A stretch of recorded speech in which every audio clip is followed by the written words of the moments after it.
इनके जैसे जीवन जी पाएंगे। मीराबाई, तुलसीदास, संत हरिदास, नानक, जीवन में सब कुछ हो पर जीने का ढंग नहीं है, तो ठीक इसी प्रकार हमारा जीवन भी हो जाता है।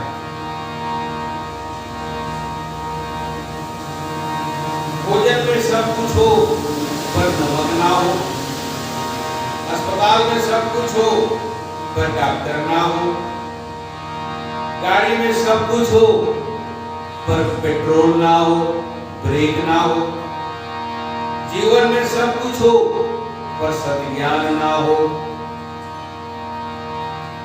तो कहां से चलेगा? इसीलिए हमें जीवन को जीने का ढंग सीखना चाहिए। हम लोग एक दूसरे की हमेशा बुराई में लगे रहते हैं। आज हम लोग उसी बुराइयों के चलते आगे नहीं उठ पा रहे हैं।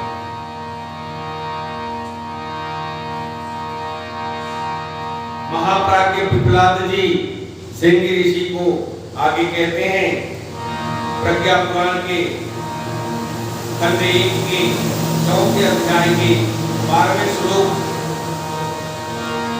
जिज्ञासवः श्रृंगी कामान्या मनीषिणः ध्यायेन श्रूयताम् देवः जीवने फलदायकः। और प्रथम खंड के 4वें अध्याय के 18वें श्लोक में लिखते हैं, निर्मुखं चित्तदोरं ते अनुगच्छन्त स्थितेव च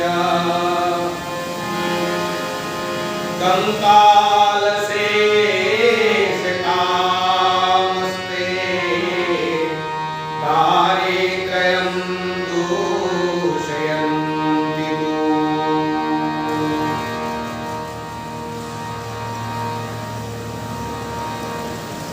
जीवन देवता का महत्व सुनकर सभी जिज्ञासु भक्तों ने जीवन देवता की उपासना कैसे करें?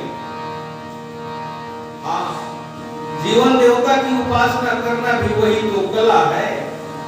जिन्होंने जीवन देवता की उपासना की कला सीख गई, उनके पास कोई चीज शेष नहीं रहती।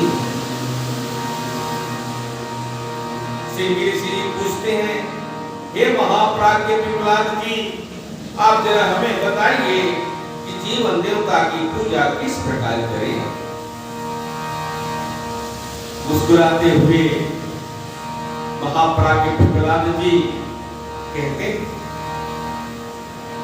महामनीषी पिपलाद जी कहते हैं, वत्स, इस देवता की पूजा रोली, चावल व पुष्पों से नहीं होती।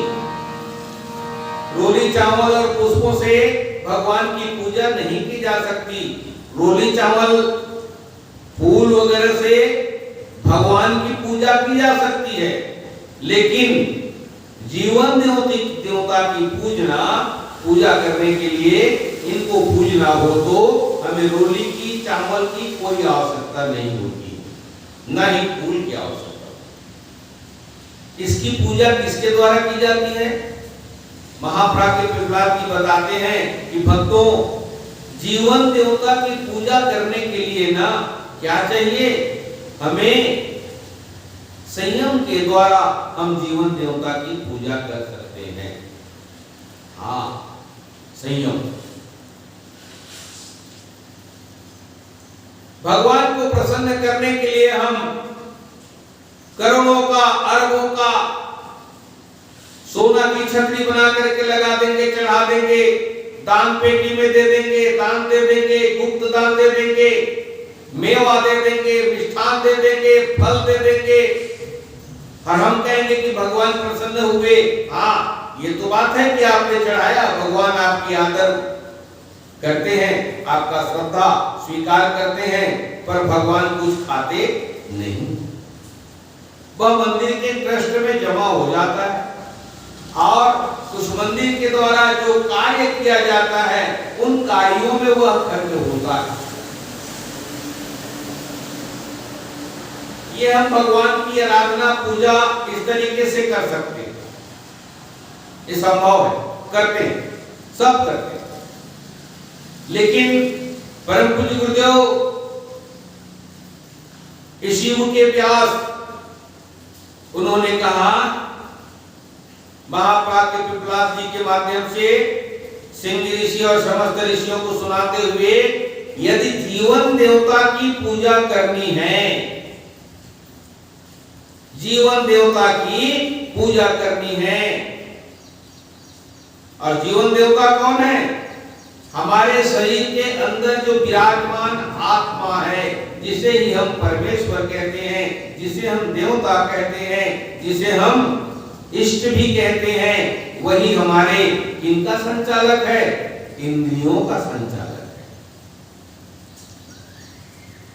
है। इसकी पूजा किसके द्वारा की जाएगी? महाप्राज्ञ पिपलाद जी कहते हैं कि संयम के द्वारा हम इन इंद्रियों की पूजा कर सकते हैं। इंद्रियां हमारे पास 10 हैं, आप सब जानते हैं, और जब असंयम रहता है ना, तब इंद्रियों की पूजा नहीं हो सकती। इंद्रियों की पूजा के लिए संयम की आवश्यकता होती है। असंयम कैसे? असंयम कैसे? असंयम का सुने हम बताते हैं कि एक सुई और एक चलनी दोनों आपस में चर्चा कर रहे थे। कैसी चर्चा कर रहे थे? चलनी कह रही थी कि सुई प्रिया, तू हमेशा जब भी काम करती है ना, तो बार बार छेदने का काम करती है, छेद करते रहती है, छेद करते रहती है। तो सुई ने कहा, छेद तो करती हूं, पर मेरे पीछे तो एक धागा लगा रहता है, हाँ, जो फटे हुए को सीने का काम करता है। किसने कहा? सुई ने कहा। तो सुई चलनी की बात सुनकर के कहती है, मैं तो कम से कम फटे हुए को सी करके उसको ठीक कर देती हूँ, लेकिन चलनी दीदी तू कैसा करती है? तू तो सबको गिरा देती है ना, तेरे छेद से गिर जाते हैं।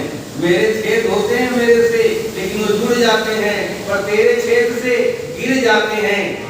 तो बताओ, ये आपस में एक दूसरे की बुराई कैसे करते रहते हैं?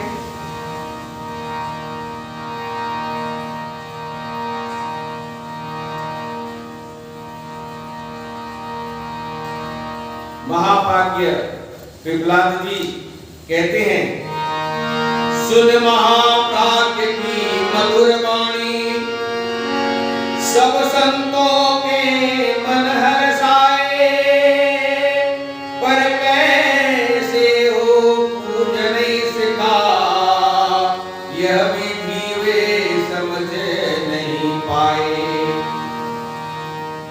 धूप दीप नैवेद्य चढ़ा, जो पूजा हम कर पाते हैं, उसको ही कर स्वीकार देव मन, मन में प्रसन्न हो जाते हैं।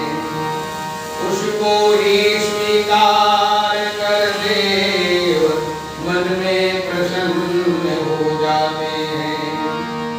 देवता समझ कर जीवन को कैसे इसका सम्मान करें, सब कुछ तो इसको अर्पित है, फिर क्या इसको हम दान करें, पर क्या इसको हम दान करें। महाप्राज्ञ कर कुछ गंभीर, बतलाता हूँ विदेश को, रख लो मन में धीर। मानव शरीर है शक्ति स्रोत, बस इसको ही पहचानो तुम। मानव शरीर है शक्ति स्रोत, बस इसको ही पहचानो तुम। इसमें सोई चेतना शक्ति को ही विकसित कर डालो तुम। काम क्रोध मद लोभ मोह का पर्दा इस पर पड़ा हुआ, इसमें है पीयूष कलश पर मुख सोने से मढ़ा हुआ। है यह अमूल्य निधि अंतर में, पर तुम इसकी पहचान करो। तज कर स्वार्थ भाव को बस औरों का कल्याण करो, बस औरों का कल्याण करो। और क्या कहा? आत्मदेव का नित्य करो, तुम अभिनव श्रृंगार। आत्मदेव का नित्य करो, तुम अभिनव श्रृंगार। सारे कलमश दूर कर, भरो प्राण संचार, भरो प्राण संचार। महाप्राज्ञ ने यही कहा जो अभी हमने आपको अवगत कराया, बताया कि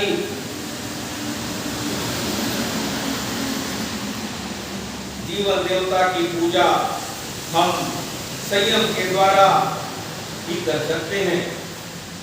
असंयम तो वो छिद्र होते हैं जिनसे सारा रस बह करके नींबू की तरह निचोड़े हुए हम रह जाते हैं। नींबुकम द्युतलोलम त्यनुभक्षं तत्तथैव च।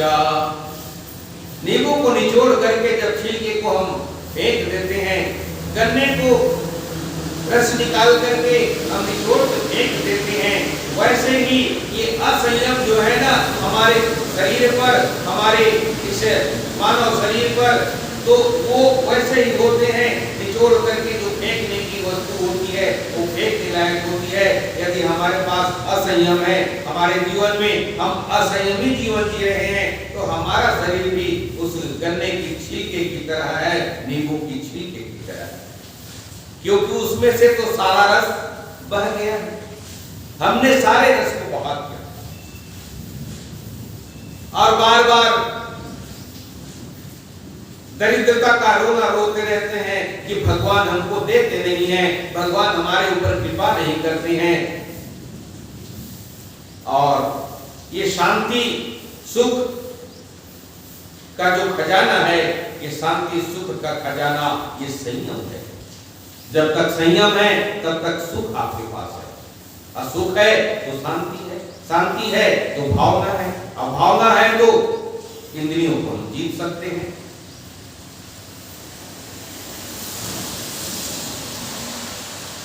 अन्य प्राणियों को हम जरा देखें ध्यान करके,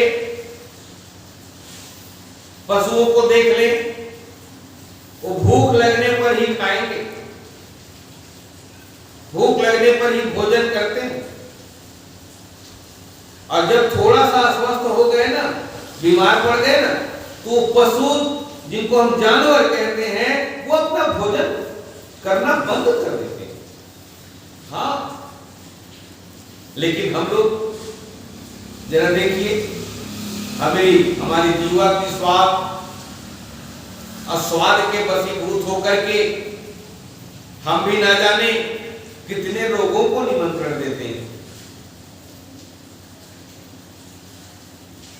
और जो प्रकृति के नियमों का उल्लंघन है, इसी तो हमारे ऋषि मुनि कहते हैं प्रकृति के नियमों का पालन करो, प्राकृतिक जीवन जियो, कृत्रिम जीवन को छोड़ दो। यदि हम प्रकृति के नियमों को उल्लंघन करेंगे तो क्या होगा?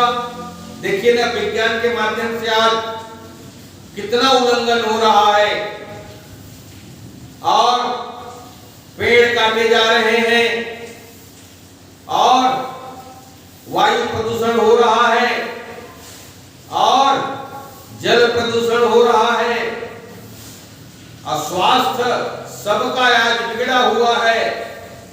जब देखो डॉक्टरों की दुकानों को, हॉस्पिटलों को लोगों की भीड़ लगी रहती है।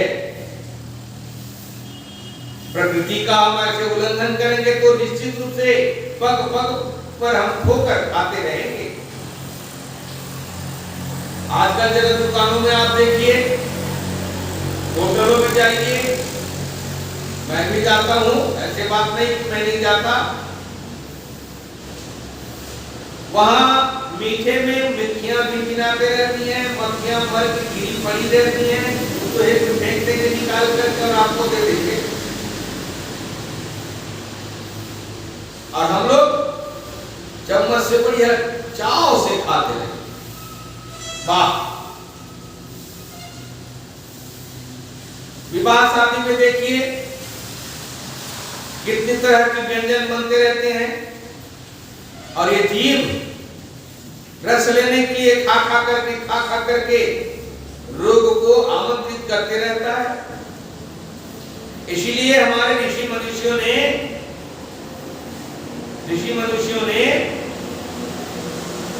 संयम को महत्व दिया है। कहा है संयम।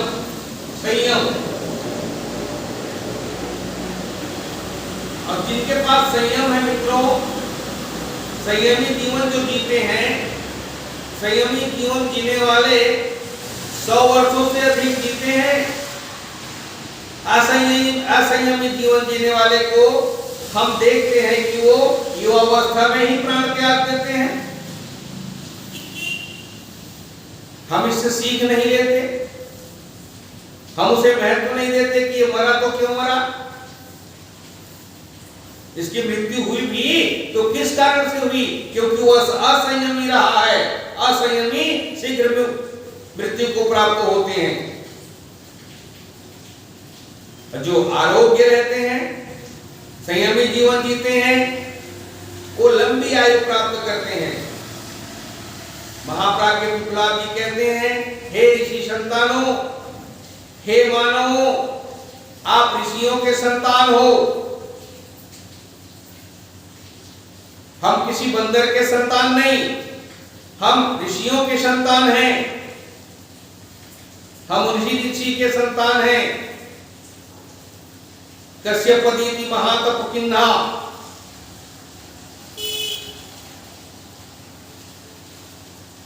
इसलिए हमारे शरीर में जो स्रोत है, किसका स्रोत? शक्ति का स्रोत। किसका स्रोत? शक्ति का स्रोत। इतनी शक्ति है, इतने स्रोत हैं, उनको हमें पहचानना है, उनको जानना है, उनसे रूबरू होना है, उनको समझना है कि हमारे पास ऐसी कौन सी शक्ति का स्रोत है और हमें उसी स्रोत को पहचान करके हमारे अंदर जो सोई हुई चेतना है, जो हम उसको सुला के रखे हैं, सुसुप्त अवस्था में रखे हैं, उसी को जगाना है, उसी को विकसित करना है। पर विकसित करें कैसे? और कहते हैं महाप्राज्ञ जी कि इस शरीर के भीतर अमृत का कलश भरा हुआ है। अमृत कलश, हाँ, लेकिन क्या है कि अमृत कलश तो भरा हुआ है, पर सोने से उसका मुंह ढका हुआ है, सोने से। क्या मतलब इसका?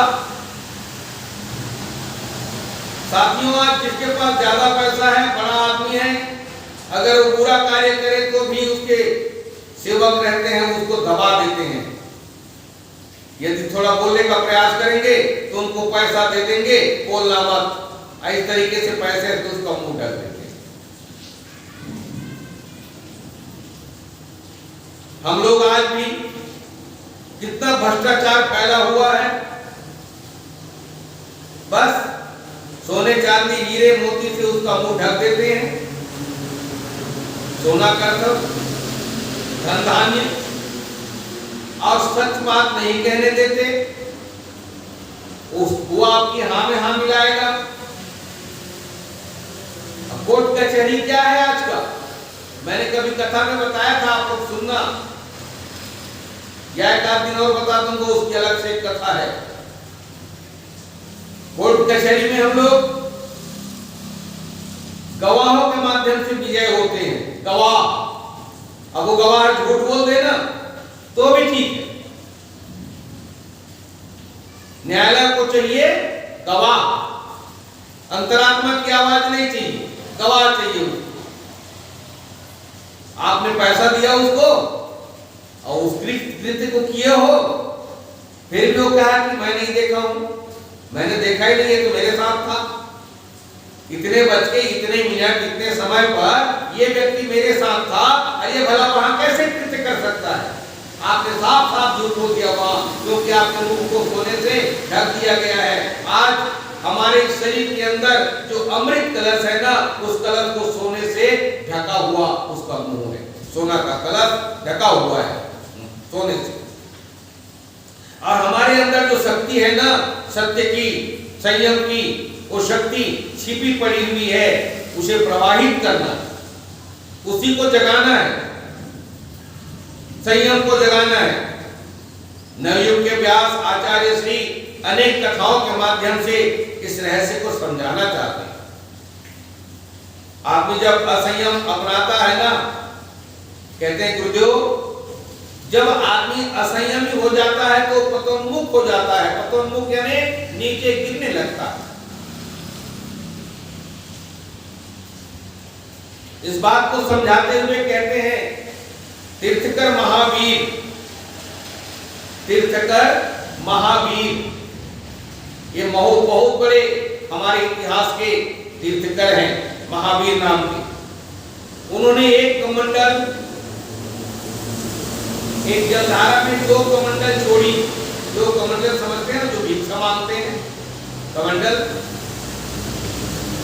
धुआं का बना हुआ रहता है। 2 कमंडल एक साथ जलधारा में छोड़ी और एक कमंडल में थोड़ा सा छेद कर दिया और दूसरा कमंडल बिना छेद का रहा।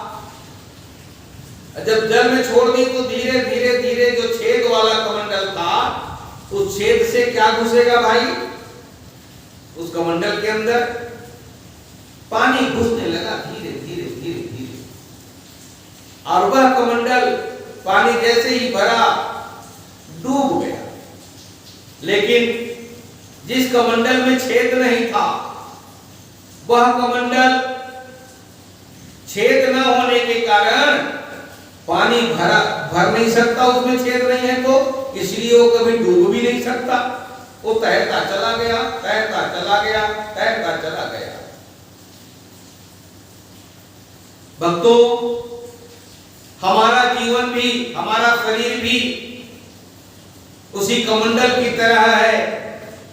अगर इसमें भी छेद हो जाएंगे, इसमें भी छिद्र हो जाएंगे, तो छिद्र होने से क्या होगा? छिद्र होने से जल्दी डूब जाएगा, और छिद्र नहीं होगा तो वो तैरता रहेगा, तैरता रहेगा, तैरता रहेगा, यश बड़ाई कीर्ति प्राप्त करता रहेगा। इसी प्रकार हमारा जीवन डूब सकता है। अतः हमें परिस्थितियों से कोई समझौता नहीं करना चाहिए। परिस्थितियों से कोई समझौता कौन सी परिस्थितियों से? बिगड़ी हुई परिस्थितियों से। हम जो सत्य है उसी को बोले, मन में झूठ कपट ना रखें, क्योंकि मन ही तो है जो इंद्रियों को इस प्रकार गुलाम बना देता है। और जब गुलाम बना देता है तो जीवन क्रम क्या हो जाता है? जीवन क्रम अस्त व्यस्त हो जाता है। जीवन क्रम अस्त व्यस्त हो जाता है, बिगड़ जाता है। और जब बिगड़ता है तो एक झूठ बोलने के बाद न जाने कितने झूठ बोलने पड़ते हैं, तब भी वो बात सत्य नहीं हो सकती। ये असंयम है। इससे सिद्ध होता है कि जब मनुष्य असंयम में रहेगा तो कष्टों का कारण असंयम ही है। यदि आपको किसी चीज से कष्ट है तो उसका एक ही कारण है, असंयम, अन्यथा आपके दुख का कोई और कारण नहीं। आइए एक छोटा सा उदाहरण और देखें। वन में रहकर के एक तपस्वी तपस्या कर रहे थे। क्या कर रहे थे? तपस्या कर रहे थे। और जब तपस्या कर रहे थे मित्रों, तो उनकी तपस्या से इंद्र घबरा गए। अब घबरा करके उन्होंने उसके तपस्या को भंग करने का उपाय ढूंढा। सोचने लगा इंद्र के इंद्रासन का कहीं हकदार ना हो जाए, इसलिए उन्होंने अपनी अप्सराओं को भेजी, राक्षस भेजे डराने के लिए। लेकिन तपस्वी ज्यों की त्यों रहा, उसने किसी प्रकार का अपनी तपस्या भंग नहीं किया, तपस्या भंग नहीं हुई, वो जरा भी नहीं डगमगाई। आपकी बार इंद्र को दूसरी उपाय सूझी। उन्होंने एक दूसरा उपाय बनाया। कहे कि संत तो अप्सरा भी भेजता हूं, नाचते हैं, नृत्य करती हैं, तो भी इसका तपस्या नहीं टूटता है।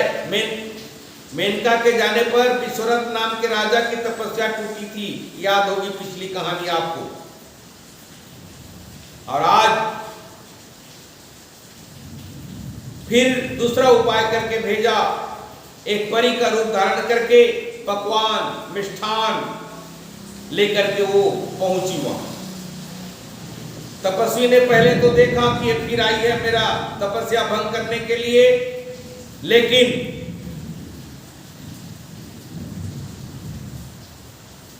जीव ने कहा, वस्तुओं को देख करके, मिठाइयों को देख करके कहा चख ले, चख ले।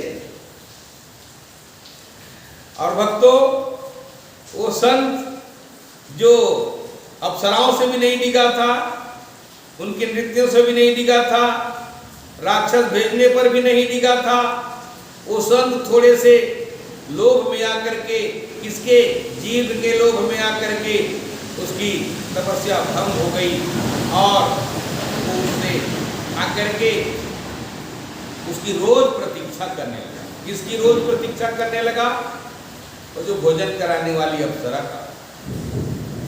एक दिन बनपरी अपने घर 56 भोग भगवान खिलाने का, पकवान खिलाने का निमंत्रण देकर के आई कि हे संत जी, कितना उठा के लाऊं, मैं घर ही में खूब सारा पकवान बनाऊंगी और आपको तरह तरह के पकवान खिलाऊंगी, आपको मेरे घर आना होगा।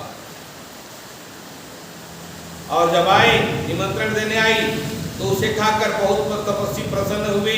परी ने कहा आप मेरे घर ही निवास कर ले। जब भोजन करना शुरू किया तो बहुत आनंद आया उसको। और आनंद आने के बाद परी ने कहा कि यहीं रुक जाओ, यहीं कहाँ जा रहे हो? जंगल, क्या तपस्या कर रहे हो? तब यहां रुकोगे तो इससे भी बढ़कर के मैं भोजन कराऊंगी आपको। और रोज रोज वह पकवान खिलाते, संत मुग्ध हो जाते, मुग्ध होकर के उसके पकवानों को खाते रहते। और इस तरीके से सहमत हो गए। और क्या हुआ? मेनका और जो विश्वरथ राजा हुआ था, जिनका दोनों के आपस के संयोग से शकुंतला नाम की कन्या उत्पन्न हुई थी, आज वही स्थिति फिर हो गई। परिमुग्ध हो गई, परी पर मुग्ध हो गए, परी मुग्ध हो गई, परी पर संत मुग्ध हो गए, और दोनों ने गांधर्व विवाह कर लिया। और गांधर्व विवाह करके इंद्र के द्वारा दूसरे उपाय के माध्यम से उस संत की तपस्या को भंग कर दिया। संत की तपस्या भंग हुई। ये क्या है? यही असंयम है, यही छिद्र है। आइए एक बात कह करके आज वाणी को समापन करेंगे। जैसे छलनी में दूध दो, मूर्ख खुद ही पछताता है, वैसे असंयमी बन मानव जीवन व्यर्थ कमाता है। फिर दीन दरिद्री बन करके अपना दुर्भाग्य बुलाता है, जीवन संपदा लुटा करके अति दुखद पंथ अपनाता है। फिर दुखित हृदय श्रृंगी बोले, हे नाथ कृपा कर बतलाए, यह मन तो है अति चंचल, कैसे संयम को अपनाए। संयम को धारण करने का कोई सरल मार्ग अब बतलाए, सब संकट जिससे मिट जाए, धरती पर स्वर्ग उतर आए। चंचल है यह मन बहुत भटके चारों ओर, इस मृग तृष्णा का कहीं पाता और न छोर, पाता और न छोर। इसके बारे में हम कल चर्चा करेंगे। महापरा के पिपलाद और ऋषि श्रृंगी जी का संवाद। आज की वाणी यही विराम देते हैं।